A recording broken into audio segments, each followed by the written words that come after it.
This is FilmBookCast. FilmBookCast. FilmBookCast, the official podcast of FilmBook. Get ready for the latest in film news, TV show news, and theatrical reviews. FilmBook's podcast starts now. Hey. I'm getting an echo. It's probably from CJ's side of things. It's usually CJ's side of things. CJ, you just gotta wear a pair of headphones. Wear some fucking headphones. No. The thing is, it causes an echo. We got one pair of headphones, so I always forget to be like, "Hey, can you not take the headphones?" I'll turn the volume's Dude, like really low. I will buy you. Literally, Facebook message me your address. I will send a pair of headphones. Having multiple headphones. Yeah, I will literally just go on Amazon, get you a pair of $10 headphones. It is the easiest thing in the world to have. You can just send me the money. I'll put the money towards a new pair of cornrows. No, I don't trust you to not spend it on drugs. No, I'm saying my hair's like long enough for cornrows again. You should get cornrows. Should I get the rose? Yeah, for sure. I'll wear shirts that are like this too. I'll look like I'm in corn. Okay, I'm gonna pull up my notes real quick. So 1, 2, 3, let's start. Hey everybody, welcome to FilmBookCast! Yay! We are, it's Justin P. Drew, aka Shushi here. We got my co-host CJ Brown. Say hey. I just did. Oh, hey. Okay, sweet. And we also have guest star Irish O'Neill. Say hey. What's up, guys? I'll be on. Thanks for having me. I liked the delay, although nothing else you've said has been at a delay. But then you introducing yourself was a delay. Awesome. I think you should blame yourself for not commanding enough respect. So we are going to be covering this week's movie news, movie trailers, TV news, TV trailers. We're also going to be reviewing I'm Thinking of Ending Things, the new Charlie Kaufman movie on Netflix. And me and CJ loved it. And Irish, so I get the sense from talking to you before the podcast began, you're not a fan. I knew he was gonna hate it like a day before he watched it. I'm like, oh man. It was like as I'm watching this, I'm thinking in my head about how much you're gonna hate it, and I'm like, I'm so excited to talk about it though. Okay, but it was like, I feel a lot of ways about it. Yeah, I would say suffice to say it was. I found it halfway through entertaining at how much I hated it. Wow. Okay, so when we get to the review portion, overall it was. Okay, when we get to the review portion, I'm definitely going to pick your brain about that. Then. Okay, so let's start with movie news. First and foremost, Daisy Ridley went on Jimmy Kimmel Live and did an interview with Josh Gad, because I guess Jimmy Kimmel just no longer hosts Jimmy Kimmel Live after the whole blackface thing.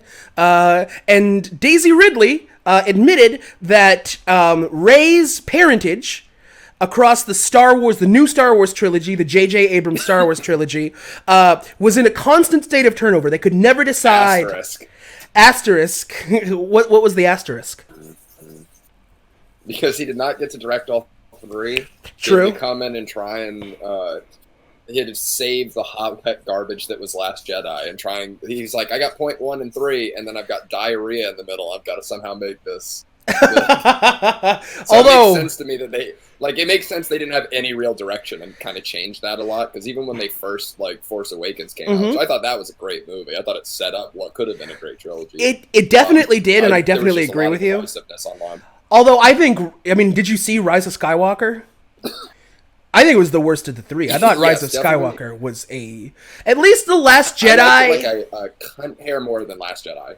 Really, I actually for the first two thirds, I was like, you know what, this is trending better than Last Jedi for me. And then in the last third, with the clone version of the Emperor, I was like, screw you. I hate you. You have really just taken a dump on just everything Star Wars. It's like it's the only reason I put the asterisk is let's be honest, it's probably would have still ended up a shit trilogy, but it's hard to say what 2 and what even without JJ working on 2, it's hard to say if 3 really would have been the way it was, or was he kind of well, this is the only how much I can polish this turd to be somewhat like cohesive. Like, you know what I mean? Like, because you got to wonder, like, would he have made those same choices for 3 had he had the creative control of 2? Part of it, though, is that J.J. Abrams did this with Lost. J.J. Abrams does this with everything he does, where he does amazing first chapters. Like, the pilot of Lost is incredible, but he doesn't have a game plan. Trek, the first movie adaptation he did is like one of my favorite movies. Exactly. That movie's that was great, man. It's awesome. So good. But then here's the thing, he writes a great script for the first one, but he doesn't plan out his series. So that was the problem with Force Awakens. They just made Force Awakens, and then they said to Rian Johnson, you write the second, you do the second. But there wasn't there wasn't like a game plan for him to follow, so he got to make up everything, and it seems like there was no communication. Abrams, man. Does he have to do every nerd movie franchise? He's like the Cornelius Vanderbilt of nerds. Like, he's done one of everything. He's like got a complete monopoly. The guy, I mean, here's the thing. Like, I'm hearing you guys talking about all this stuff. Like, just to be perfectly honest with you, I think anybody that watched past Star Wars 3 is an idiot. Like, I don't understand why you guys watch. Like, I can't do it to myself to watch these movies. It's like too painful. Did you see Force Awakens? You're saying after... No, dude, it's like watching current Simpsons. Like, why would I do that? Force Awakens is pretty good, though. I'm not gonna lie, it's Is pretty it? good. They set up... If you stop after Force Awakens in that trilogy, it's like you go, wow, I can't wait for the next Star Wars. But then when you see what they ended up doing, it's like you go, so you think fuck, maybe like, watch Force Awakens it and then Force give it a Awakens. rest after that? Yeah. Yeah, I would say you Okay. could watch All right, that. I'll You do could it just watch for you guys. Rogue Just for you One guys, I'll do even, too. that. And then watch Last Jedi. Because they set up Kylo Ren to be a dope character. Oh, yeah, yes. When you're ready to be in Sarah, watch Last Jedi. Yeah, and then if you want to... Rogue One even, I think you could watch. Rogue One is awesome. Rogue One is just a... Yeah, I really enjoyed that. It's because... Here's the thing, because it just perfectly... It literally perfectly folds into A New Hope. Like, you could watch those two movies just as one long piece. Like, it literally... You remember the Leprechaun movies where they eventually started doing like Hood Leprechaun, like Leprechaun in the Hood? They should do that with Star Wars. Chewbacca in the Hood. And he's getting... I remember that. I always remember that because there's that scene where he's just ripping a bong or like a joint or something with like one of the gangbangers. Yeah. And they're just getting stoned off their balls, and he's like, "Oh shit, you get down, motherfucker!" And like he's just going like rip for rip with the gangbanger, and it's just like, I thought this was a horror movie. What's happening? But yeah, so back to Star Wars though. But yeah, so it makes sense that like in one moment, Daisy Ridley was told that her character Rey might be a Kenobi, and then in another moment she was told actually Rey is a Palpatine. Like they couldn't decide, and that is just, I put that blame squarely on J.J. Abrams, because you can tell that he's not like a real fan. Because any like real fan, Let me ask you this. Sure. What is it that you wanted the series to turn out? Like, what the reveal I of the wanted bad it- guy and Rey's lineage? What was your ideal situation? here's the thing, I don't hate that she's a Palpatine. I think that like her being a Palpatine is actually cool. Same. I just think that the way that they do it, where they're setting up Snoke, right? They set up Snoke to be the big bad in Force Awakens. Breach. And then they just kill him off, which is itself not a terrible choice. In the second one. In the dumbest way, though. In the dumbest way. It's so dumb. He's like, he literally, CJ, and this isn't even, I wouldn't, it's not even worth going spoiler, because the movie is so dog shit that like, it just doesn't matter what reveal. And second of all, I don't really care. Like, spoiler all you want. I can know the ending of a movie and still watch the movie. I don't feel like it's ruined. That's what I love about CJ. Perfect. So like, there's this scene, right? The all-powerful Snoke they set up, who's supposed to be the new, like, maybe a Sith, we don't know, whatever.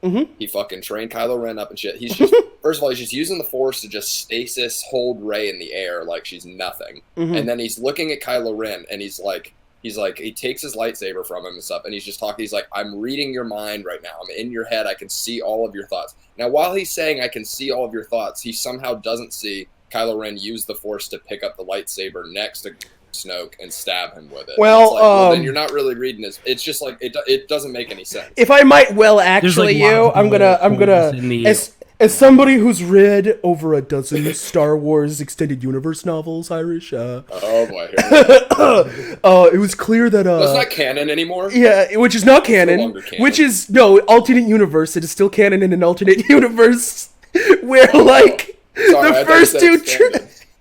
Which is another theory that a lot of nerds online have, that it's like kind of like Zelda, like branching universes, right? Where like the first two trilogies are still canon, and then you have like the shit J.J. Abrams trilogy, and then you have all of the dope, awesome novels that happened. But Kylo Ren was so powerful that even Snoke underestimated him. So while Snoke was like, I could read all your thoughts, Kylo Ren was like, LOL, no you can't, and then lightsaber, boo, boo, boo, you know? Yeah. Now I can concede to that. That's reasonable, because Kylo Ren, although like social media wise, they like to make him out to be this like pussy of a character. Dudes can literally just go like, bah, and just force senses you, and you can't fucking move. It's like, that's insane. That's insane. So I could see that, but then it's basically they just go, hey, remember Snoke, who we built up for... Because this happens basically almost at the end of the second movie. It's like, for 2 movies, we built this guy up to be the big bad villain. Oh, well, we just killed him off real easy on some bit shit, so now he's irrelevant. And then the number Last 3... Jedi is one long propaganda piece. It's one long propaganda piece to go, hey, everything you love about Star Wars and you hold dear, and you're like, you have these notions of this is how Star Wars should go, fucking put it to bed, because this is the direction Star Wars is going now. Like, they're like, let the past die, kill it if you have to. They even say it in the movie. That's the whole point of that, is it's like, hey, we're doing Star Wars now how we want to do it. I mean, aspects... Let go of your childhood. Aspects of Last Jedi work for me. Like, I think, like, this, just the image of, like, Luke standing over Kylo with, like, the lightsaber, and he's like, should I kill this kid? Because I know this kid's gonna murder. Like, that's dope. Like, the whole, like, going light speed into the Star Destroyer. There's great flashes. Yeah, there's flashes of brilliance. You could like mind control people and stuff too with the Force, right? Yeah, you can do a whole bunch of shit. You could like trick somebody into thinking they're trans or something. Maybe. But my big problem though, and here's not to say like, go ahead, Star. Sorry, the Rise of Skywalker, and where that fails the hardest, and it fails in so many ways, more ways than The Last Jedi, in my opinion. Literally, they bring back the Emperor as the big bad of the trilogy, which, if the first 2 movies were like, we gotta prevent the Emperor from being brought back, that would have worked! That would have made sense! So then you could have done this movie, but here's how they explain him being back. Literally, a character at the beginning of Rise of Skywalker just goes, somehow the Emperor has returned. And that's all the explanation you get. Yeah. He's like, we found out the Emperor's back. And literally, I'm pretty sure there's one person in the crew there, not even a main character, who goes like, what? Like, what? One of them's legit like, huh? Huh? Really? Are you guys sure? Seems kind of improbable. How can you have a story that has like 5 million other stories in it? It gets so convoluted and ridiculous. I don't even understand why people even try. This was so easy to solve. All they had to do was not be fucking dickheads at Disney, make expanded universe not canon. Because they like... Yeah, that was stupid. They could have just started adapting the extended... They could have made the Thrawn trilogy. Do you know how many Star Wars fans would cream their pants if they announced a Thrawn trilogy was being planned? Like, the Thrawn trilogy was... It's insane. If they made the Thrawn trilogy... And if they did it right, that would be, in my opinion, like a better trilogy than the original trilogy. Did you ever read the Thrawn? Would be really good? What if they did like a Jar Jar Binks multi-camera sitcom? I would watch that. Probably still better than in front of a live studio Probably audience. He's like kind of the Urkel of the situation. That'd be great. But that just speaks to just the incompetence of J.J. Abrams, and I think it all comes back to him, because clearly when there's not actual Star Wars fans running Star Wars. Yeah, exactly. This guy is just the go-to nerd guy. Like, they don't give a shit. They just want money. He doesn't give a fuck. like literally from what I imagine, when they bought Star Wars from George Lucas in like 2013 for $4 billion, and immediately Disney was like, we just spent a whole ton of money on this. We need to start making money. And then they get J.J. Abrams in the room. He's like, I can have you a Star Wars movie in 2 years. And they're like, yeah, oh my god, yes. Trend this up if you need. Yeah, exactly. And so then literally they acquire the rights to the movie in 2014. Okay, and then 2 years later, they released the first movie, which is still the highest grossing movie of all time in the U.S. It's not worldwide, just the U.S. No, I think Endgame might have crossed it. I'm not sure. And it's so huge movie, but it was clear that instead of actually doing the proper groundwork for a quality trilogy, he just was like, okay, let's just quasi remake A New Hope, but do it with new characters, it as a I gotta say, though, sequel. This is kind of the problem with movies that cost so much money, because with the money comes expectation. So they're like, we need to fulfill this gap, this gap, this gap. And when you start getting all these thoughts in your head, you start making bad decisions. Whereas you see movies that are on like $10,000 budgets, they make all the right decisions because they're not burdened by these crazy financial shackles on their feet. Because when you owe somebody money, you have to get that money back, and you're going to do whatever that takes. And sometimes when it comes to art, that's the wrong decision to make. But yeah, so anyway, long story short, Star Wars. That's the thing too. People have, like, you know, the new Star Wars trilogy sucks. I was just saying, people had a problem. People had a problem with The Force Awakens too, on like kind of what you're pointing out with the New Hope thing, where it's like, oh, so it's like another like, they're building another device that blows up planets. It's like that's not been done before, but it's like that's pretty much not only like there's been like I think at least like 10 or 15 different throughout the like Star Wars stuff I've read are like devices that were like blow up a universe, blow up a planet, like kind of shit. And it's also like, well, okay, if 20 years ago they built this thing that was the size of a planet that could blow up planets, you're like, and even if you remove the fact that they're all about the Emperor shit and trying to be like, let's bring it back kind of thing. Yeah. Even if you remove that aspect, you're like, okay, if people figured out how to blow up planets, the next logical step is make something that's slightly more powerful than that blows up several planets at once, which is what they did. So it's like, it's not like, yes, it's been done before, but it's like logically, like, you're like, it blows up planets. Like, what? Yeah, it's logically consistent. You know what that reminds me of? Ticket. You know, it's like conservatives, like, just real quick, conservatives try to ban abortion every 20 years. Like, this makes sense. It makes sense that people would build this machine. Yeah. Well, with the whole now like, blowing planets and then the next poison into your cock. Yeah. Okay, I'm sorry, CJ. It's like the next step. This just reminds me of the thing with, like you're talking about, like, oh, they already have a thing that blows up planets. Now it's got to blow up multiple planets. That's like, and then like when it's blowing up multiple planets, you don't even feel it anymore because you already accepted that planets are gonna blow up. So it's like at that point, who cares? Yeah, it's like the technology exists. Of course, somebody's gonna eventually. Work on it.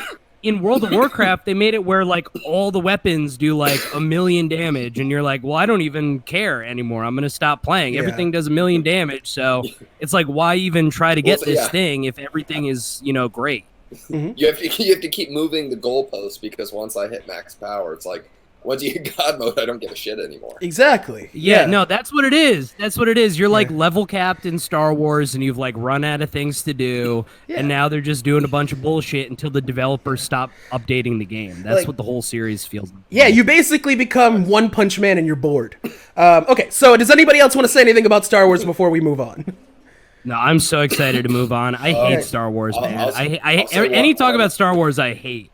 Okay. I'll say one last thing, and I don't know if this is going to be a good or bad transition because I can't remember if this is one of the articles or not. But the other thing they botched in the second movie was they completely fucked up the character development of everyone. Most importantly, Poe and Finn. Just made them useless. They should have been gay.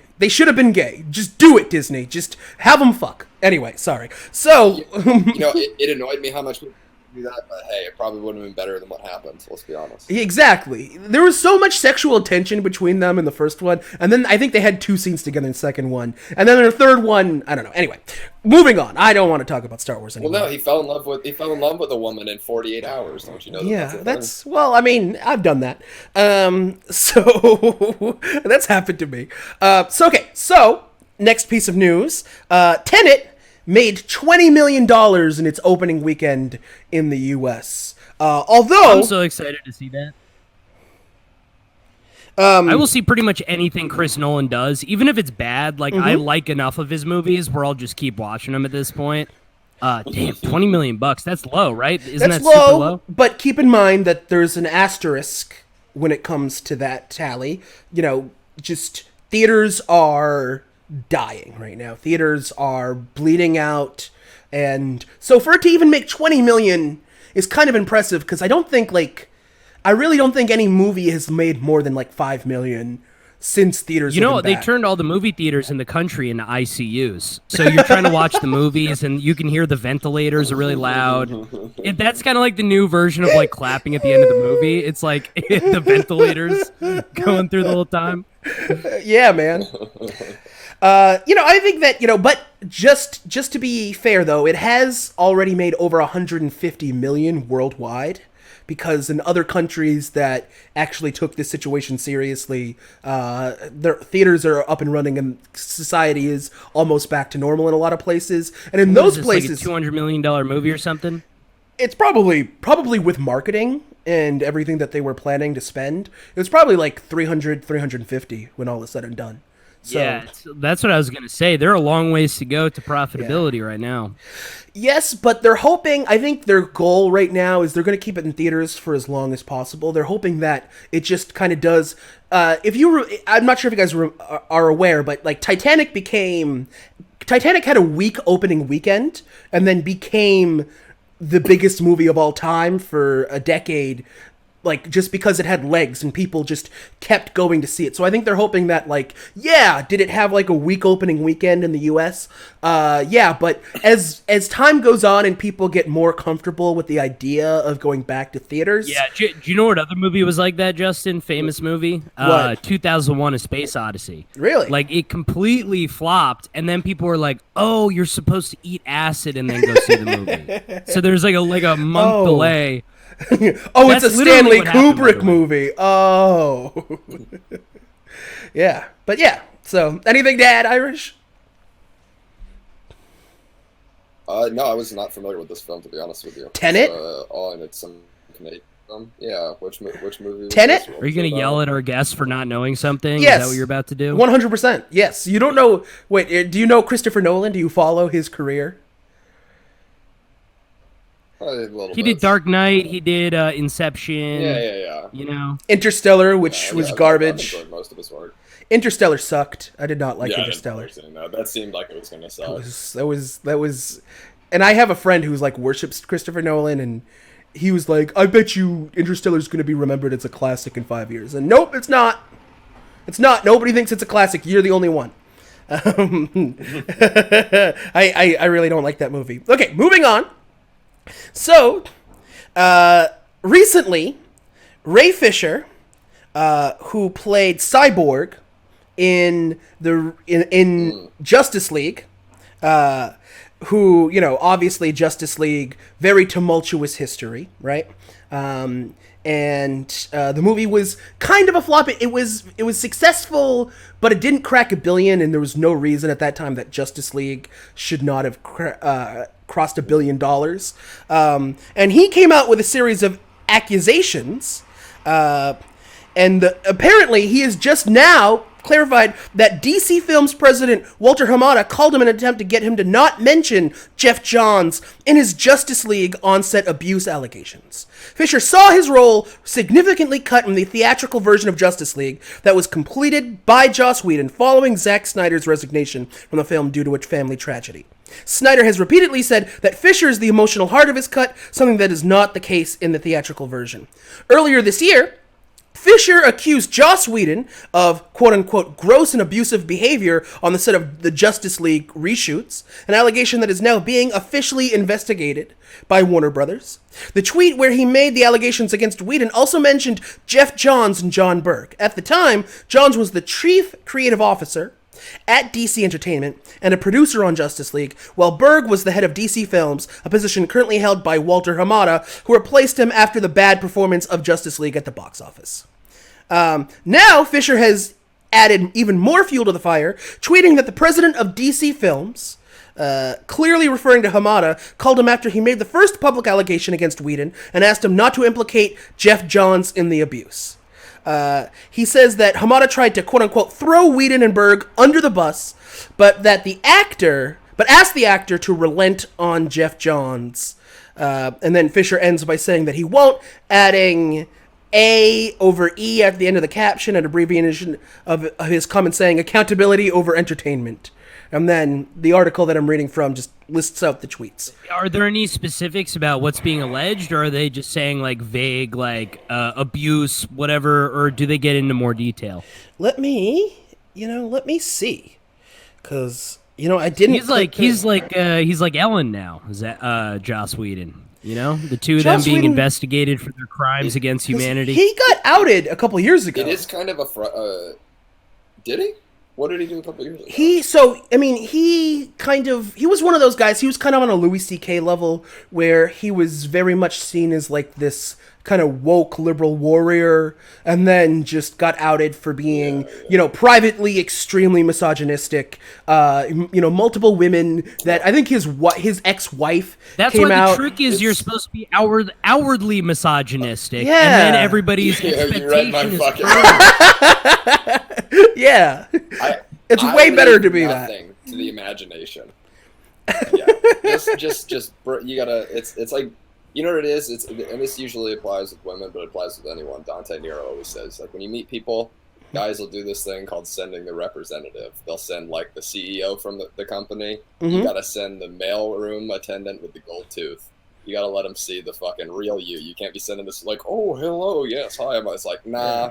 Let them know up front that you're a piece of shit if you're a piece of shit. Yeah. All those people are phonies, man. Anybody that projects this kind of stuff, total phony. Almost 100% of the time. When they go that hard into the, like, so righteous shit, I just go, there's some dark shit you're hiding or trying to atone for. It just, like no one is that I'm sure there's a handful of people, but no one is that self-motivated or that altruistic in their means that they're just like, I'm going to give my time to do this thing. It's like, no, there's a darkness in you. And as you see, it's the same way, like, if I said something like, I'm going to give Naomi the back of my hand today, everybody's like, oh, CJ's making a joke. But if I go, I'm going to give Naomi the back of my hand today, and then one of you guys was like, whoa, you can't be talking about that. Because you know in your head that you can't be talking about that because you do that. But where one of us has a child in the basement chained up, like that's I think I saw this interview or the rape jokes lead to rape thing. Yeah, no, exactly. Where that's just in you if you were gonna do that, dog. Yeah, no, I mean, think about like Cosby. Who's cleaner than Cosby, right? It's funny because speaking of dirty people, I need to throw this in really quick. Okay. Today is 9/11. Today is Steve Ranazizi Day. Never forgive Steve Ranazizi. He lied about being in the towers on 9/11, and never let him live that down. He has new fans that don't know about that.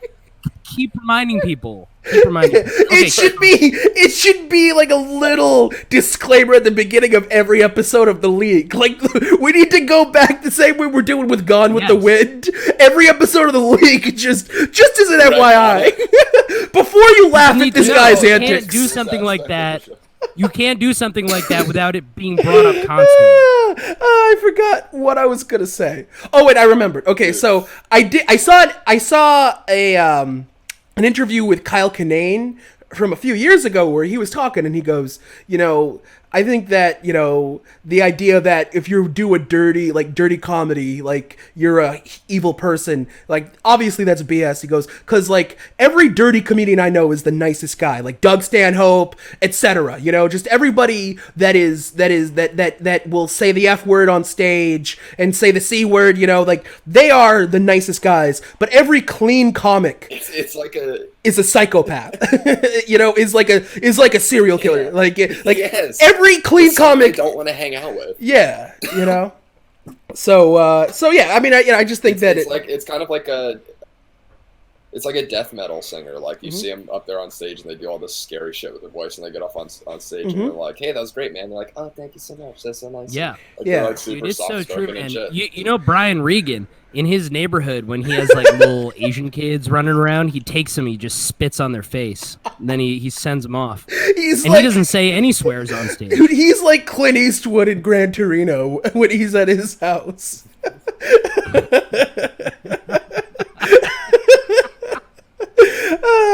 off my lawn. Also, I did look into it, and it seems that Ray Fisher didn't clarify any of the exact things that Joss Whedon did, just that his behavior was gross and abusive. I mean, it's a really shitty new tactic that people have been doing lately. I've seen that with a lot of things where they're just like, they won't say exactly what it is they did, but they'll be like, there was some sexual misconduct, for example. They'll say something like that. If you don't say what it was, I don't believe you. Simple as that. I mean, just say what it was. I don't care.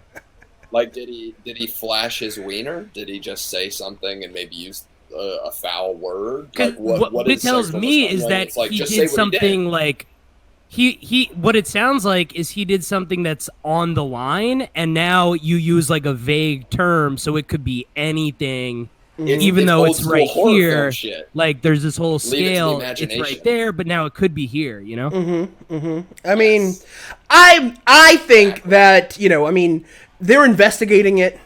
I think that there's no way that this guy,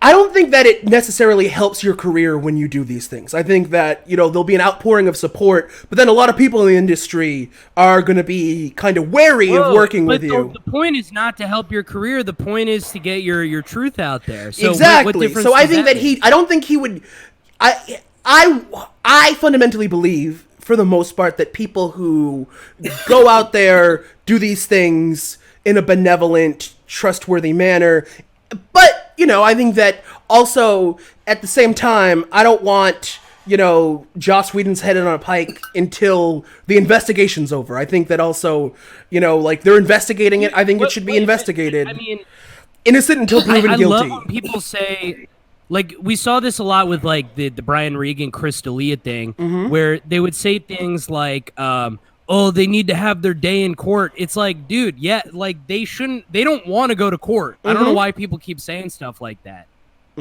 It's like, Joss Whedon, though, is different because that's being done by an internal investigation. So I'm curious what that's going to lead out to. Yeah, for sure.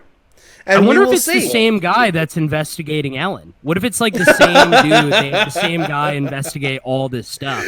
There should be like a series. It's like the health inspector. It's like when you work in a kitchen and the health inspector shows up with his little clipboard. Yeah.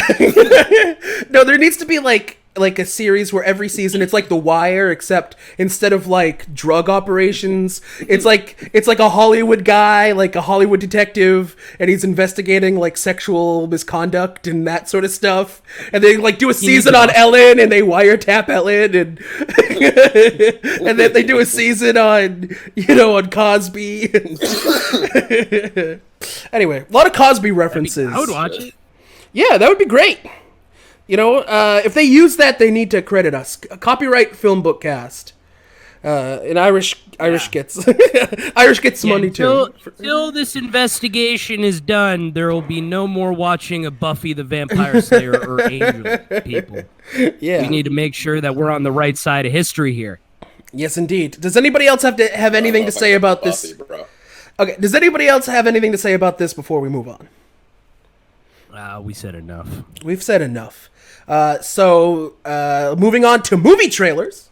In movie trailers this week, we got two ones that are notable that I think deserve mentioning. The first one is a big one. A lot of people have been waiting for this. A lot of nerds, especially.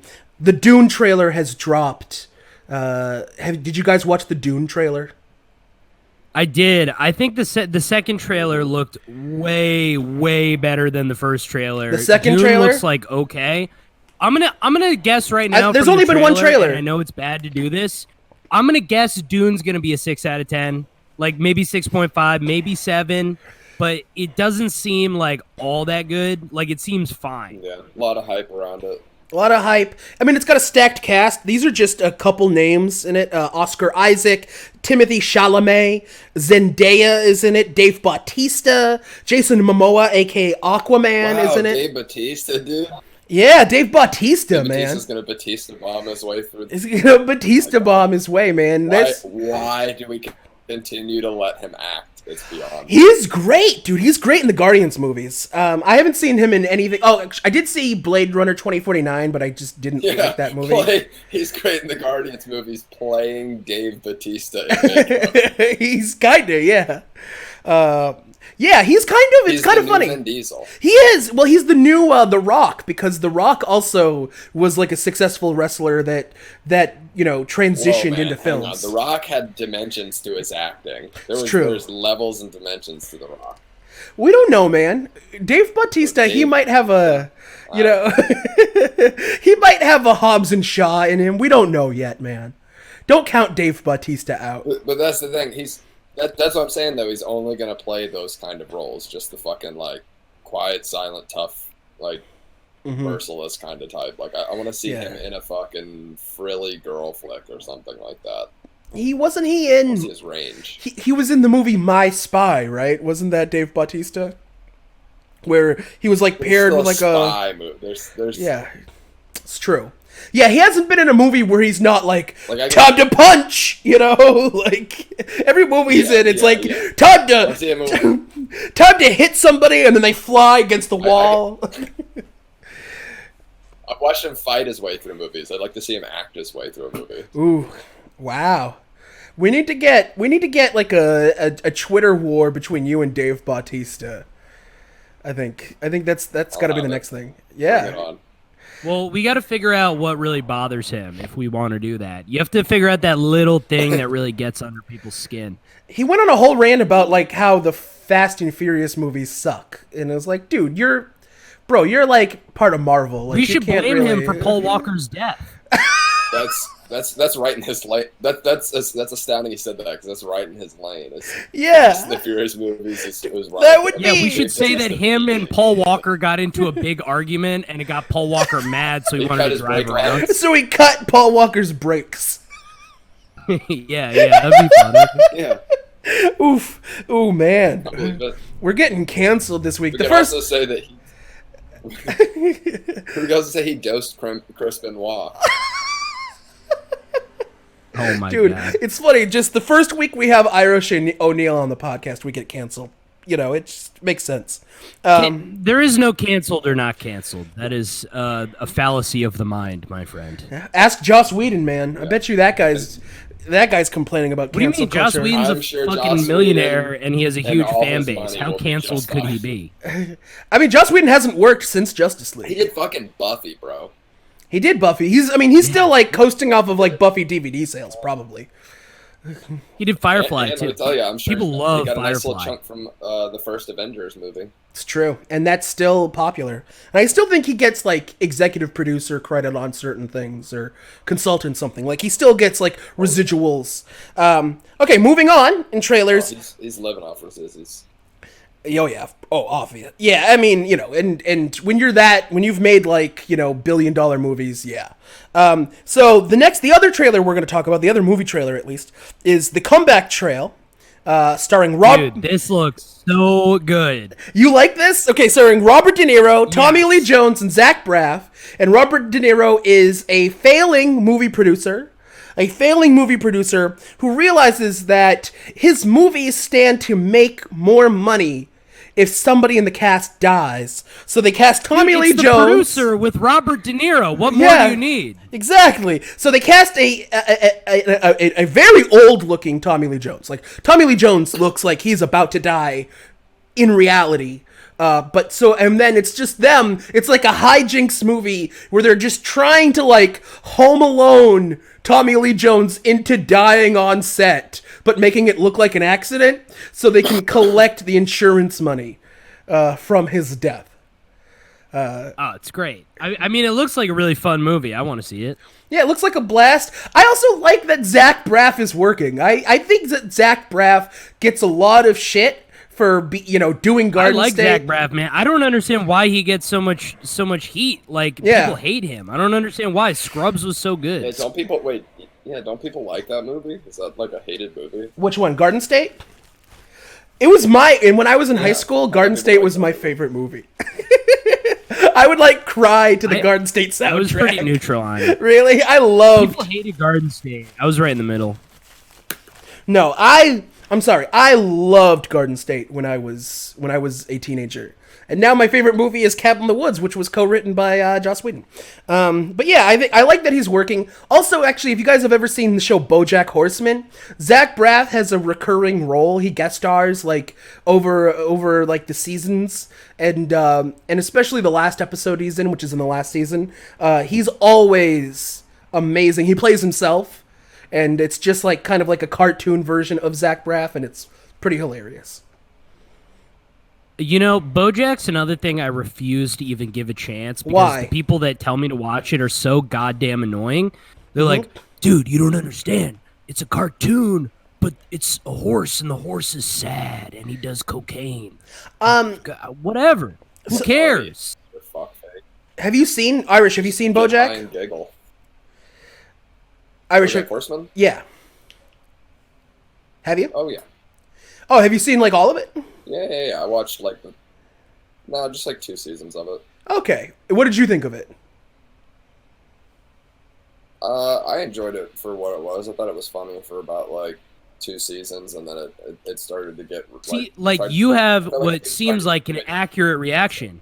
Most people, they elevate it. They're like, "This is the greatest." Like, I'm like, I don't understand what you're talking about. I mean, it started getting like real up its own ass and trying to be like way more intelligent than it needed to be, and it's like, I'm just trying to be stoned and giggle. That's because its whole fan base was trying to tell people that it's elevated, even though it's not. So I'm gonna just come in with the rebuttal here. So BoJack is my second favorite TV show of all time after Breaking Bad, and you also like New Mutants, so continue. I also did enjoy New Mutants, so just take all of this with a grain of salt.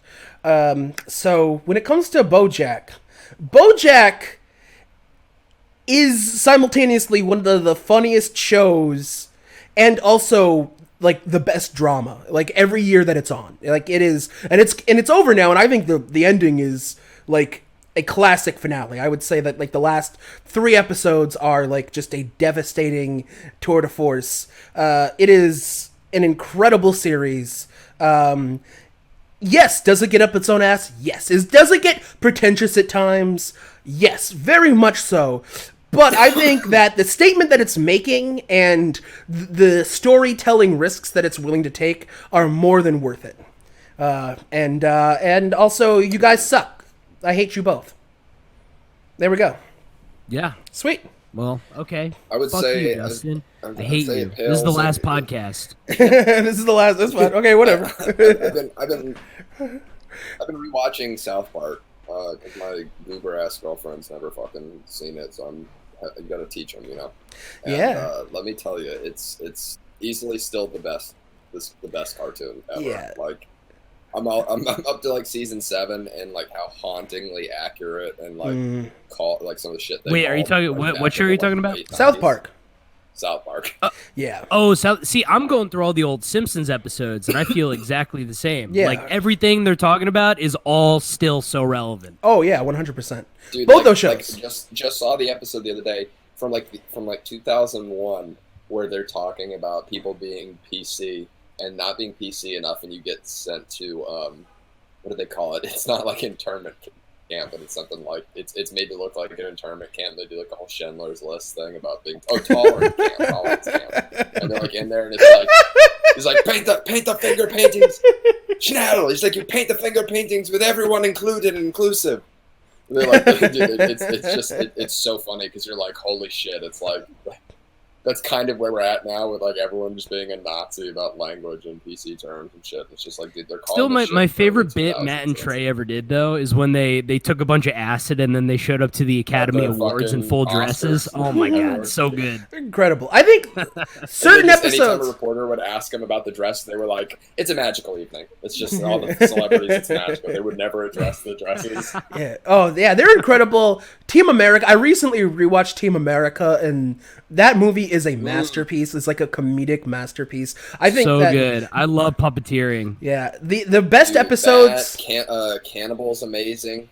Yeah, the best episodes of South Park are among some of the best episodes of television. Some of the best satire ever written. You know, like I would say that like the Warcraft episode and the Night of the Living Homeless are like. Would probably, if I did like a top 50 episodes of television, they would both be in there and maybe one or two more. I also love the Imagination Land trilogy. I think, like, literally, I wish that was just a movie because that would be one of my favorite movies, dude. Like, when Jesus shows up. One of my favorite things to come from the World of Warcraft episode was somebody actually did a challenge in World of Warcraft. They went from level 1 to... I think it's like 110 now. I forget what the level cap is, but they went from level 1 to 110 only killing boars as like tribute to the South Park episode. Oh god, I couldn't. That person should kill I think that themselves. took 10 days playing. Just as an FYI, Irish O'Neill does not represent the feelings of FilmBook or the FilmBookCast. We don't think. What did he say? What happened? happened? Understand how long? He said that person should kill themselves. Dude, do you understand? And we don't agree with that. Do you know how long? They should kill themselves in a video game. Absolutely. They should kill themselves in World of Warcraft. Even if we go back to Classic WoW, dog. Classic WoW was 1 to 60. Do you know how motherfucking long it would take if you did what they did and just stayed in the Elwyn Forest killing level 1 boars? Oh my god. Well, you can't. Days? That's impossible. You have to go to the new zones to kill the boars because you don't get any experience from anything that has gray. So you got to keep moving and moving and moving. Yeah. Let's say that you could do that at a certain point. It'd give you maybe 1 XP point each, and it would literally take like over a year to even like make any kind of progress. If you get 1 XP, because like when you get to the high levels, I got back into like Classic 50,000. WoW because of the quarantine and everything. I got my character to level 49, then I got bored, which is like, okay, so level 1 is 60. That's like the full amount. I'm level 49. Levels. Dude, I have, I think, 6 days played in total game time. That's how long it takes to get to level 60. It's craziness. It gets, if you're saying 1 experience per boar, yeah, 1 experience per boar, by the time you're my level, it's around 300,000 experience per level. So you can do the math on that one. Yeah. And in-game content for those games is really fun, but having to grind out, like even I like over a year ago, I even went back with some friends on a private server and was like locked in at Wrath of the Lich King. Okay, like, if I may, like that was my favorite era. Let's level up, and you get. Oh, sorry. If I may interject, does anybody have anything else to say about the Comeback Trail? Starring Robert De Niro. No, we're talking about World of Warcraft now. Here's how this works. We're thinking about the comeback. We're thinking about how the comeback looks fun, and then we're thinking about other fun things in our life. And then we start talking about World of Warcraft. We'll start talking about South Park, going to Warcraft. I don't understand what's wrong with you. Well, you know, we do have a hard out at 5 p.m. That's true. I just I wanted to lash out. Is a great title for that movie because I'm sure it'll be as good as a guy coming on my back. But I'm bum. Okay, so moving on to TV news. The Walking Dead is ending after season 11, and they have announced another spinoff. Okay, so they are finally. I'm so triggered already. I can't sit through a Walking Dead thing. I hate The Walking Dead so much. I'm either gonna sit this one out or I don't know. I hate Walking Dead. Like, anybody that's stupid enough to be like, I love zombies, I'll watch anything zombie, is so... They are zombies. Like, they're so brain dead Why would I watch like a mediocre version of a genre over hours and hours and hours? It makes no sense. Watch. Yeah. It's dumb because also let's not forget all the zombies in Walking Dead are the goddamn slow moving assholes. Yeah, it's boring. Just like, you know what I mean? It's like, I'm sorry. If you get killed by them, you fucking deserve it. You're a dickhead. Yeah. You know what I mean? It's like if you can't like step and fucking shuck and jive past them, you're an asshole. And then it's like, I'm glad that they're ending it. It's about fucking time because it went on way too motherfucking long. Yeah. I don't understand who's watching this. Well, here's the thing. Doesn't make any sense. The comic is great. The comic. Have you guys read the comic? That's what I was gonna say. The comic is incredible. Yeah, but you can't. That's the problem. That's the problem they started out with is you can't recreate the comic because there's so much real fucked up stuff you can't show on TV that it's just like, okay, so it's always you're gonna start at a watered down a very very watered down. If they had done show like half the shit they're showing on TV, if they have done it on HBO, where they could actually like. Or Netflix, where they could have actually, like, had hard profanity, had violence, had real gore. Yes. It could have been an incredible series. Tremendous. But it was on AMC. They made everything, like, sanitized for basic cable. I think they allowed them one use of the word shit per episode. Look how brutal we are. But so they're ending it. Just enough blood. So they are ending the series, but they're giving it 24 episodes in the final season, which is like 4 seasons worth of episodes. So it's really getting like, 3 or 4 more seasons, really, if we're going to be really honest. I don't blame the studio. I don't blame the writers. I don't blame the directors. I blame the rubes that are watching this shit, and they keep allowing people to do this. Stop buying this. I don't understand. Like, why can't... It's the same with Star Wars. Just let it die. Like, please. No, man. Like, all you're doing is you're just stomping on the grave. You're peeing on the grave. You're doing everything you're supposed to be doing to G.G. Allen's grave on all these series. Yeah, it's like, it's too much. I mean, and also, but not only that... But at the same time, they have announced they just dropped the trailer, and we're going to talk about that in a moment, for The Walking Dead World Beyond, which is like literally Walking Dead Teenager Edition. And then with this announcement, they're also announcing that there will be a spin-off of The Walking Dead that's going to follow the events of The Walking Dead. I'm gonna throw up. I can't. That will focus. This is too much. That will focus on Daryl and Carol. So it will focus on Daryl and Carol. And keep in mind, keep in mind, this is a couple years after they made a huge deal about writing Rick Grimes off the show. They wrote Rick Grimes, and everybody was like, oh my god, Rick Grimes is going to die. So they get to the episode, they've been hyping, this is Rick Grimes' death, right? We're going to watch Rick Grimes die. And so then, you think he dies for a second, but all of a sudden... At the end of the episode, he wakes up in a helicopter, and he's being flown away. What this makes me want to do, Justin? What? This makes me want to take a couple bricks, join the protests, and really get to work. I think if we're really going to live in a society where Walking Dead does 24 season spin-offs, and we throw bricks at government buildings. But wait, it gets worse. 24 episodes and a spin-off. And a spin-off series, but get this. So, not only did they I'm getting a ticket to Portland right now. Do you understand? But I'm joining. But you don't understand. It gets even worse. Not only did they not write Rick Grimes off, like they don't kill him off in the episode where he was supposed to get killed off. Immediately following the show, they did, because they do the after show Talking Dead. The creator of the show went on Talking Dead to announce, well, actually, not only is Rick Grimes not killed off, we're doing a trilogy of movies starring Rick Grimes. This is actually, you realize this is how ISIS was formed, was when The Walking Dead just kept doing this. This is how, because ISIS originally wasn't that powerful, like, and then it gained a lot of popularity. Because of things like this, they make the new ISIS watch this kind of stuff. They make them watch the new Simpsons, they make them watch the new Star Wars, and they make them continue watching The Walking Dead, and then they want to blow us the fuck up. Like, we can't be having this as a society. It's a sickness. It's, like, awful. I can't handle this. It's terrible. But, yeah, so it's just... The terrorists have become fucking the old black guys. Always like, man, you guys don't know about the old school. Old school's where it's at. But yeah, so it's really not so as you know. So they're making a big deal because basically they do these things because they want Walking Dead to be in the news, right? They want Walking Dead to be in the news because they want controversy. The same way that they created controversy, where they straight up told you Rick Grimes is getting written out in episode 12 of season 9 or something. I forget which season they actually wrote him off on, and then like and the time comes, but it's just like psych, you're gonna get 80 more hours of Walking Dead content, whether you like it or not. And whether you like it or not, it's like a Clockwork Orange, where they take your eyes. They like it's like I am not consenting to Walking Dead content. This is being done without my consent. Walking Dead to me is the television version of rape. Like that's what rape feels like to me. Whoo! That might get edited out.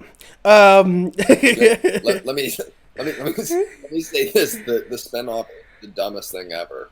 Okay, Yeah. First of all, Carol And worst Daryl. character on that show, just so annoying. She was cool for a little Daryl bit. Is a cool character. when There she was was a- getting beat by her husband, maybe. When she was getting beat by her husband, she was lame, but then there was like at least I jumped off the bridge with that show, like I think season 6, when I was like, and I hung on for dear life because like at the end of season 5 I was like, I don't know about this show anymore, and then I watched the first half of season 6 and I was like, okay, I'm like for real done with this show now. There's really two sets of Carol fans. Yeah. Are you pro or con her shooting the little girl in the head? Oh, pro, yeah, 100%, yeah, no, that was great. You know what? Dude, You know what's better? yeah, Better That than was- Walking that was- Dead.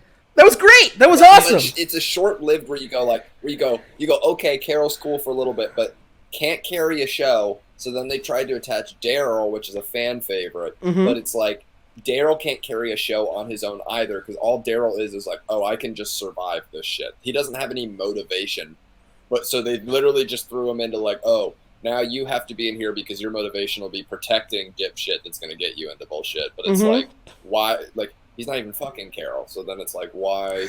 Maybe this is it. Maybe we'll get traps. Dude, that's why we got the spin-off show. If you bang Carol, worth it. If they bang, worth it. Yes, Worth if Not Daryl 24 and Carol finally not- get it not on. several seasons.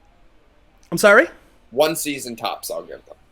Maybe. One season tops, I'll give them if they fuck. I'm more likely to watch like the Daryl and Carol spin-off than I am to watch I'm more likely the to final watch season. Young Sheldon. I would so much rather watch Young Sheldon than this garbage. Yeah, That's, okay, now you're stretching, dude, because that show. No, and its I am not. predecessor I would rather watch are not competitive high school gymnastics. Like I'd rather no. literally I'd rather watch anything. I'd rather watch Well, Walking Dead that's World just some Beyond. kinky shit, am I right? I made my I was like really bored. I was staying at my girlfriend's family's place, and I just made the whole family watch competitive high school gymnastics on TV with me for like 2 hours. They gave me the remote, like, oh, Chris can watch whatever he wants. I'm like, all right, I'm torturing everybody because I'm bored. You're a monster, CJ. Moving on. I am. Have you guys watched the trailer for The Walking Dead World Beyond?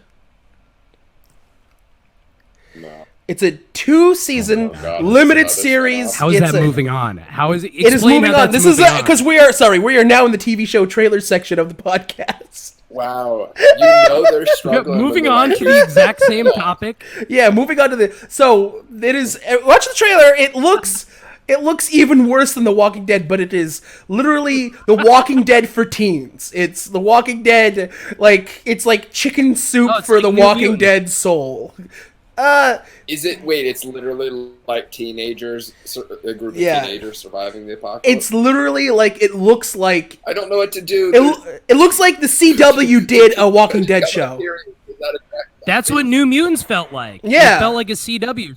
Yeah, 100%. It's the same freaking concept. Yeah. It's the same exact thing. Instead of going in to get medicine, now they got to go in to find tampons. Pretty much. Yes, indeed. Ooh, yeah, they get to learn how to use tampons during a zombie apocalypse. I would watch that. Mm-hmm. No, I wouldn't I watch heard that. That periods sounds attract disgusting. zombies. So in the interest, okay. So does anybody? Well, okay, sorry. I'm gonna skip the next trailer because I want to get right into the movie review because we do have a limited amount of time for this one. But before we move on, does anybody have anything else they want to say about Walking Dead World Beyond or just Walking Dead in general? I'd like to give a 30-minute diatribe on the Walking Dead. Well, then it'll just be a Walking Dead review episode, and we'll cover up thinking about ending things. I'm just trying to push CJ to on-air suicide. It's like ruining my day thinking about Walking Dead. I'm gonna have to do something after this. I don't know what it's got to be, but it's like anytime if I think of like The Walking Dead or people like recommending it to me, it makes me want to blow my brains out. I mean, that's fair. So anyone ever told you look like a teenage Carl Grimes? Do you guys like? Do you guys actually watch? How much of the show have you guys watched? I mean, I've read the first 100 issues of the comic, and I watched, like I said, up until halfway through season 6, and then I couldn't stand it anymore. I was so mad. There was just one episode honestly, the last good zombie thing that I ever watched or played was Dead Rising on the Xbox 360. That actually had one of the best zombie plots out of any zombie thing I've ever watched. You're trapped in a mall killing zombies? Wow, that's so deep. No. It's not about the zombies. It plays into the classic zombie movie narrative where the zombies are just part of the environment, and it's about the other survivors and how they interact with each other. You know, you're going to like one part. Like, there's a guy. He used to be in the mall. He would dress like a clown. Now he's trying to kill you with a chainsaw. It's a good time. I'm telling you. You're dismissing it because it's an Xbox 360 game, and I hear you, but it's really good. Yeah. Okay. Moving on. Moving on. This week, our movie review is I'm Thinking of Ending Things, written and directed by Charlie Kaufman, starring Jesse Plemons, David Thewlis, Toni Collette. We all watched it, which is a rarity for this podcast. Usually it's just me that watches things. CJ. We're on 3. First of all, this is the third podcast. Excuse you. It's fresh. I watched it 15 minutes before we started. Nice. So it's fresh. You just came right off of it, and now you're ready to talk about it. Okay, so you know here's the thing, though. Sure. I would guess, since he's fresh off it, that the more time it percolates, you're gonna have a different opinion about it. Because I'm telling you, you have to like. It's dumb. I didn't even have to look up the dumb metaphors. I got it right away. Okay. Really no. And I think I'm like not even before talking about looking up the dumb metaphors. Let's let Justin set the stage here, because before we go into, because I think it is virtually impossible to talk about this movie at all without spoiling anything. So let's just go around and each take like a minute, give a spoiler-free just summary of how you felt. Then we'll do the spoiler warning, and then we can discuss plot elements. CJ, you start. Okay. First and foremost, the movie is not for everybody. Like this, I like to say it's not for everybody is an understatement. Like, this is the type of movie where you have to be in the right type of mood. It's long, it's slow, and it's very disorienting. So, yeah, definitely be aware of who you're recommending it to. But I mean, if you like great movies, I would say this is amazing. It's got a really good plot line. It has really deep themes that I think cut through the movie. I think it all comes full circle in the end. The actors are amazing. I love the beginning of the movie when they're in the car. It actually reminds me of this video game that I played last year called What Remains of Edith Finch, the way that they did the narration. Oh, yeah. And that's one of my favorite stories that I've actually seen in the last couple of years.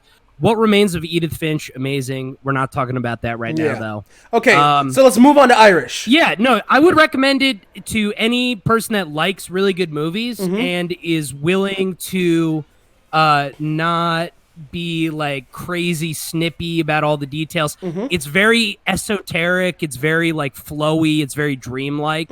So I would say get super high before you watch it. Get very, very high. It's very much a high movie. If you have an movie. anxiety problem, probably don't watch the movie. Okay, Irish. I would say it felt like God, how do I even start? it was like watching a movie adaptation of Love on the Spectrum. Like, I mean, that's. Wait, what is that? What is that? Fill me in. It's like a reality show, right? Is it a reality show where like it's people on the autism spectrum date? Very autistic. Yes, this movie. If you're sensitive to autistic people, this movie is not for you. Whew. Yeah.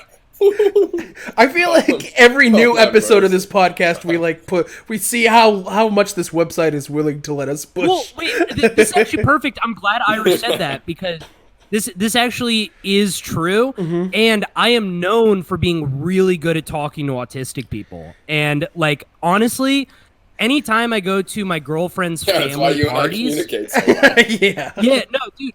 Anytime I go to my girlfriend's family parties, they make me talk to the autistic nephews because nobody else knows how to talk to them. And I'll talk about Guitar Hero or whatever. They love it. You guys just have a lot in common, CJ. Them, but you just Yeah. See, I'm the that's autistic the trick. whisperer. People simplify how they talk to them, but it's you just have to simplify the topics, not how you talk to them. It's like the thing. Correct. Where it's like, hey, buddy, how you doing? It's like they see you talking different to them if you do that versus if I go, hey, buddy, good job, and then I turn to CJ and I'm like, yeah, so I was at the office the other day. They're gonna pick up on that. So you talk to them in the same tone of voice I'm talking to you now. You just simplify it, and you're like, yeah, the Rock Band's really cool, man. I like that one song with the fucking. This is a great conversation. Irish, do you have anything else to say about the movie, though? No, but I think that's good, though, because the movie makes you think of stuff like this. They basically set it up. So I'll say going into it just from the title and stuff, I thought that it was going to be about suicide. So it was a bit of a misleading title. Okay, but that's getting a little spoilery, though. Keep in mind, we haven't done the spoiler. There's like a spoiler curtain. Okay. Okay, to be fair, I didn't think that was a spoiler. I just thought that was like a confusion based off the title. No, I didn't know if that had. I mean, the whole thing is about negating that. It's I mean, you can kind of get a sense. A couple goes home. Anybody that watches the trailer can guess that like, oh, this is where it's going. Like just by purely watching the trailer. I don't know if either of you guys saw the trailer, but you're like, okay. It's like it's double entendre. She's thinking about anything in a relationship, et cetera, et cetera. Yeah. I'll just say my piece, and then we will move into spoiler territory. Yeah, go ahead. I enjoyed it, although I will say, in the minutes following the movie ending, I was just mouth agape, like, what? WTF did I just watch? And then I watched like 3, YouTube analysis videos, and once I got a sense of like, okay, all right, and just you are such a coward. You can't figure out if you like or don't like something until you read a review. I like it. That? That's crazy. I like it. Here's the thing. I also don't think it was like. It's not my favorite thing, and it's not something that I see myself rewatching anytime soon. I would. I like the movie the most profound. out of the 3 of us. I would rewatch it. Yeah, I'm sure you would. But that makes sense. Though. You would like it the most out of the 3 of us. Yeah, of course. Well, why do you say that?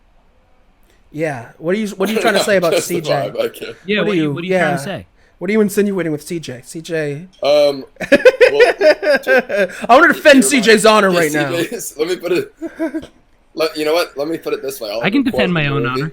No, you can't. Stand back, CJ. He reminds me of Billy Crystal in the quote. He reminds me of Billy Crystal in the quote the movie. Billy Crystal is a Nazi. All right, but whatchamacallit? Okay, I'm just trying to get back on my train of thought about this movie. I think it's very self-indulgent. I do think this movie could easily have been like 10 minutes shorter, and it probably would have made the whole thing. It's extremely self-indulgent. Especially like especially like the last half of the movie definitely has some, just some fat that could have been trimmed a little bit. I felt like we were just because it was every scene has a little bit of that. Yes, every scene has a little bit of fat on purpose. I feel like because it was made for Netflix, this guy gave us the director's cut. I feel like if this were made with like a studio that was going to release this into theaters, I think that we would have seen a much leaner, like an hour and 45-minute version of this movie. But because that was going on Netflix, we got like the 2-hour and 10-minute version, right?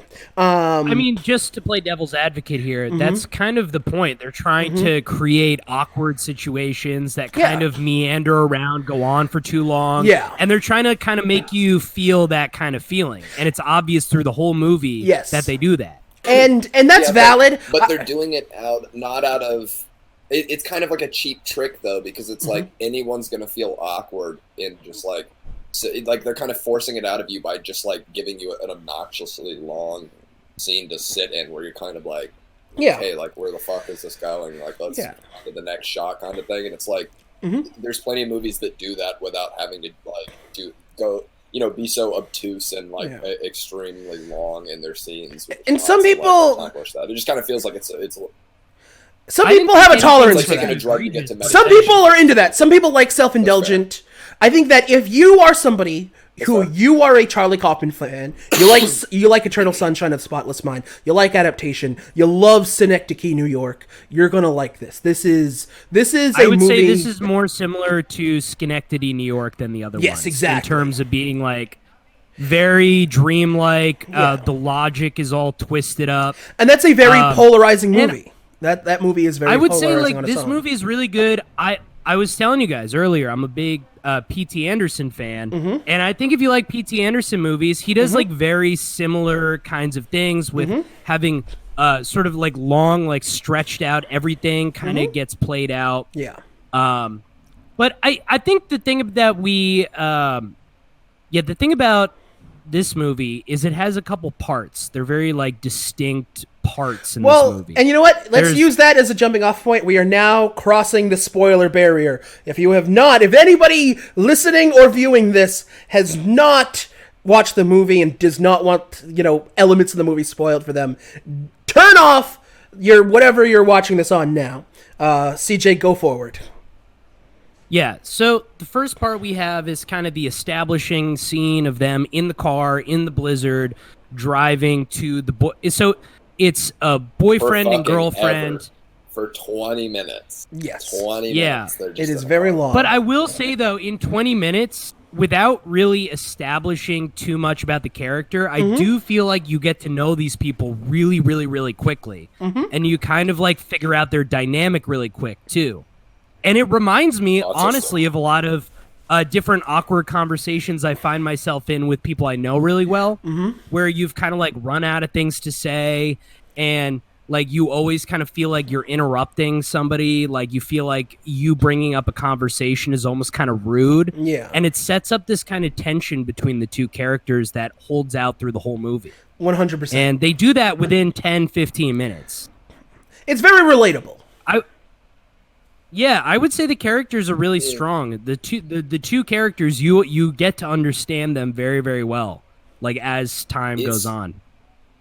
It felt, and this is the thing, I love to bring women into it. It felt like a very vaginal scene, and I'll tell you why. What? Bad what? What? It felt what? A vaginal. Like it felt vaginal. How did something feel vaginal? No, he's saying it felt like a feminine movie, which I can see why you would say that, but I don't think that's. I personally don't think that's true, but I could see how you could think that.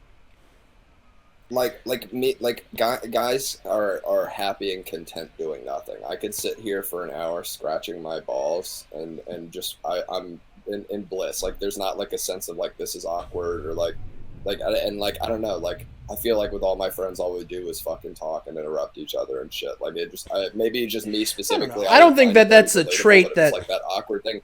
It's supposed to be your girlfriend. It's like, this is the bitch you're fucking, and it's like you can't have a conversation with her in a car or driving, or if not, it's like I'm either talking with my bitch or I'm just not. Let me. Okay, well, I mean, let me talk. I want to respond to this. I don't think that's. I don't think it's fair to like generalize all women as that, because me and my fiance. Oh my God, this is what you had to. We will both sit and just you have fuck to, around there's for hours. No, you don't. But we'll sit around for hours. We won't. Level, you got it, yeah. We won't. You're just derailing my train of thought. We'll just sit and we won't do anything for hours. That's why her and I work so well. We're just two lazy people. As far as this movie, that like this movie, the implications of this movie, right, is as you're watching this movie, what you're actually watching is the internal monologue of the janitor. The janitor who is old. It's both characters are the janitor. Let me expand on what you're saying, Justin. The girlfriend is the janitor. The girlfriend is the guy. They are both the same character. So wait, Irish, you saying this is exactly the idea. Like, you're supposed to feel like, because the guy is so insecure, he feels like anytime he brings something up, he's like rudely interrupting her because he's so self-conscious. Yes. I will give credit to the movie in this regard on that. Is that it was the one good quality in that it does show, in my opinion, how like that is today's men. They're just fucking cucky, insecure messes. Yeah, these are believable characters by all metrics. Like I did legitimately believe that character. I was like, wow, this is what they're like today. This is how this type of person would respond to this type of situation. So every single time, for sure. So from all the analysis that I've watched of this movie, and just kind of the consensus, so the woman is kind of simultaneously kind of part of his, so these are two parts of his personality. These are two facets of himself kind of at war. And also the woman herself is the avatar of every woman that he's ever dated. She's kind of, just a mesh of like the ones that got away. That's why her name. Calls her Amy. Really, I took it very different. Her name keeps changing. Her name keeps changing throughout the movie. She's Lucy at the beginning. She's Amy at one point. I took it at this. She's supposed to be the chick that he at the fucking trivia night thing, but he never actually asked her out. And stuff, and that's exactly. Like the whole thing is like him just his made up reality of like how this could have went, and that's why her name keeps kind of changing, her clothes kind of changing. Exactly. And he's making up like what he could have said to his parents if he did end up getting that woman to his house. Exactly. But then it's also, you could take it as. This is also a composite of women that he did bring home to his parents, and different times he brought women home to his parents. And also, if you recall, earlier in the movie, he's watching that fake Robert Zemeckis movie, right, where it's like a fake romantic comedy. Yeah. At one point, the girl, his girlfriend, becomes the woman from that Robert Zemeckis. If you briefly on the ride back to the high school, she actually becomes that woman for like 2 minutes. And so because he says at one point too, like she's a waitress and shit. Yeah. And so, and you'll see, but and it's just, so what you're seeing is this janitor who is riddled with dementia, who is just the last night of his life. He is thinking about ending things. He's thinking about killing himself. And you're just seeing him as he's just doing his regular job that he's been doing for so long that he's like programmed to do it. And he's just kind of going over just the events of his life. And it's just kind of all blurring together. Here's what's happening. He's seeing the high school kids performing, and it's reminding him of his youth and like what life used to be like for him. Exactly. I will say the best part of the movie, hands down, is when they're at the farmhouse with the mother and the father. And then, to me, what was so impressive about that part of the movie is how they handled time and the dilation of time, and how they looked at time on a 4-dimensional plane and not a 3-dimensional plane, which, to me, reminded me of my favorite book of all time, Slaughterhouse-Five. Great book. The only times I'd ever seen them use time in this way would be the end scene of 2001: A Space Odyssey and Slaughterhouse-Five. And I love the way that they seamlessly kind of move through time. Saw the young person, the old person. The book Watchmen. The book Watchmen does a very similar thing. Oh, they do. You're right. Yeah. Yeah, I mean, there's so many like cool little themes that show up, like the story about the pig and the maggots that grew in the pig's stomach. That was and that was how sick. that like. I mean, I love that how he is the pig with the maggots inside him, and how he would hide in the corner so nobody would know that there's something really wrong. Yeah, where there's an infection growing inside him, and instead of like doing anything about it, he just sat in the corner and let it just eat him alive, which is a great metaphor. When she came in and he gave her blue slippers, and you're like, it's Jake. Dude. Yeah. I'm sorry, but I couldn't with this fucking movie. It was so ridiculous. All right. I think here's why I might have liked it a little bit more. I watched it. I wasn't like just sitting and staring at my TV. I was like doing my dishes and like cleaning, and I like took a break, and I would do like some push-ups and blah blah blah. And I had this on, and so like you guys are like, oh, these long meandering. I'm like, well, I'm doing all this other shit, so I don't mind like the little extra things. But I could see, like, if you're just, like, focused on the movie, it could drive you a little crazy. Dog, I got so baked for this. I took edibles. I did You got lost in the woods. I'm sitting here in the end, and I'm like, first of all, I'm like, this farm boy reads Tolstoy, get fucked. Then I'm like, he made this whole point of like, let's stop for ice cream, and he pulls over and like fucking turns his back to everyone's like hiding like an awkward bitch. I get that there's like metaphor going on there and shit, but just the scene in general pissed me off. I didn't really understand that part. You're just so alpha. You can't watch a beta. That's your problem. You're just. Why isn't he slapping these women? And it's like not even to sound arrogant. It just bothered me so fucking much how like annoying he was to watch interact with this bitch who was like. Okay, but you saying this Irish, like you're realizing that you saying this was the intent. This was the intent of the movie was to evoke emotions like this. To make me upset and never want to watch that movie. Well, because it's supposed to kind of remind you of your own life that you've wasted. Justin, hold on. So you just in your life you're allergic to those types of personalities. But what they did is they created a person who is like this in order to make people like you feel that way. Like that's evidence that the movie worked. So they made this movie to piss off people that are not like that. No, that's not the intention. I'm saying that if you're allergic to personalities like this, then when you see a personality like that done accurately, you're going to respond accordingly is what I'm saying. Oh no, for sure. I mean, it's like it's why like like Joffrey was such a hateable person because he was such a great actor. I mean, they nailed the portrayal of. I mean, I think the cinematography, the acting, it was all on point. I think that like you know what it is. Yes, that was all great. It's just what bugged me personally. I think is just the initial like. So we're having to watch this guy agonize over not talking to a bitch 30 years.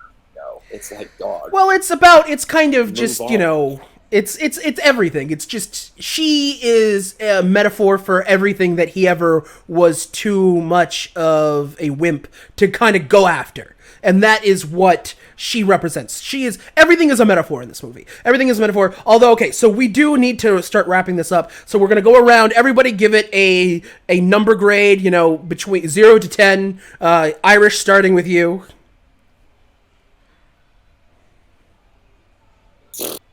I gotta give this probably a 3.